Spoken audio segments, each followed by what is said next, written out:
Jonathan, what is your key takeaway from that meeting? Well, thank you for having me tonight. Look, ADL is the oldest anti-hate organization in the world. We've seen a lot, but I hadn't quite seen what we experienced today. The meeting was disappointing, to say the least. I mean, the Stop Hate for Profit Coalition, which includes NAACP and Color of Change and Free Press and Common Sense, many groups, we laid out an agenda weeks ago. Our recommendations are simple, they are straightforward, they are doable. Facebook asked us for this meeting, and we expected them to share details and timeframes to execute on our recommendations. Instead, we didn't get details and we didn't get timeframes. No commitments and no outcomes. So this fell far short of what we were expecting. Are you worried then that these meetings and conversations with Facebook are talking the talk, but you haven't necessarily seen walk the walk yet? Yeah, I mean, that's a fair way of putting it. I mean, they said, we are not meeting with you because of this boycott. We're not doing this because of our advertisers. But we pushed back because that's the only reason they met with us. In less than 3 weeks, nearly 1,000 organizations, from iconic global brands to small businesses to local groups to global NGOs, they've all joined Stop Hate for Profit. And so what was, somewhat confusing today is we thought it would be constructive and concrete. And it wasn't that at all. I mean, we heard them say, we appreciate hearing about the nuances of the issues. But as I said to Mark Zuckerberg, there is no nuance in white nationalism. It's inexcusable in any context. It just has to stop. And they talked about the neutrality of the platforms, but you can't be neutral on extremism or hate. We expect the company to have a zero tolerance policy on intolerance, just like every other company in America. And today, that's not what we have. And after this meeting, we're no closer to that. Yeah, talk to me about some of the clear-cut proposals that you talked about today that were in that presentation. What does real change, real action look like to you? I'll give you some examples. Real change means clear civil rights leadership in the C-suite at Facebook so that the consideration of these issues runs through the whole company. They talked about maybe creating a job, but it's not clear where and what that would entail. We talked about having showing transparency, auditing their hate content, if you will, by an independent third party with public results, right? In fact, they're now talking about some advertiser group that will look at hate on the platform. But I'm sorry, I don't trust Mark Zuckerberg on anti-Semitism and racism. I trust the ADL and the NAACP, or Color of Change. We talked about simply removing Facebook groups that espouse hateful content.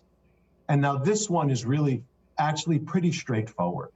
I'm sorry, I don't believe that QAnon conspiracy groups are playing a constructive role in the public conversation. I don't believe Holocaust denialism is a legitimate scientific theory. The idea that Facebook can't shut these down tomorrow, Facebook, the most sophisticated advertising platform in the history of capitalism, needs to use that innovation and energy to take down 99.99% of hate content. And again, not what they think is appropriate, but what the civil rights groups are telling them is appropriate. Some of the criticism has come from Facebook offering a platform, but they don't want to police the content. Some of the synonyms I've heard of is it's like a highway, but they don't want to talk about speed limits. Some critics, though, say that they don't want Facebook policing the content, that they don't want Facebook to be the arbiters of truth, of telling us what we see and what we don't see. That could be a slippery slope. How do you respond to that? Look, this slippery slope argument, I just don't buy it. The ADL has been fighting for the First Amendment for over 100 years. We deeply believe in freedom of expression, right? And freedom of speech. But freedom of speech isn't freedom to slander minorities, right? Freedom of assembly isn't the freedom to assemble around intolerance and promote violence. Look, there are those in our country who are very focused on the political debate and the polarization, and I get that. But there is nothing political about calling out prejudice. Look, there's a reason why you don't have white nationalist programming on Bloomberg. And there's a reason why you don't have KKK meetings at the Marriott. And there's a reason why the alt-right doesn't have book clubs at the Starbucks, because businesses like Bloomberg and Marriott and Starbucks don't want to host hate. All we would do is ask for the very same thing from Facebook. And by the way, it's not just the ADL asking or Stop Hate for Profit. It's almost 1,000 businesses from around the world who don't want their ad dollars subsidizing hate. What platform, in your opinion, has done the best job at this? Look, all the social media services are improving. I would note the fact that just last week, Reddit shut down thousands of toxic subreddits. Maybe long overdue, but an important step forward.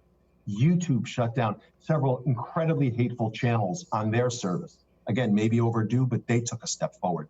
Even Amazon subsidiary Twitch shut down a very toxic channel just last week.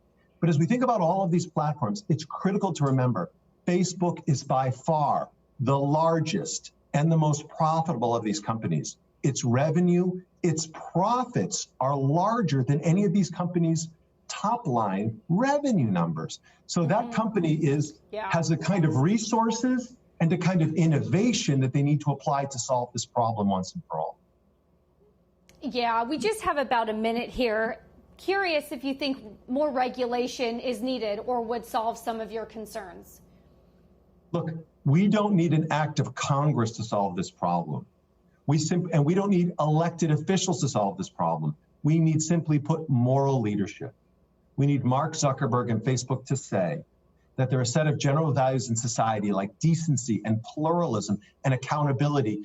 Other businesses live by those values. We will live by those values too. It's actually not that hard.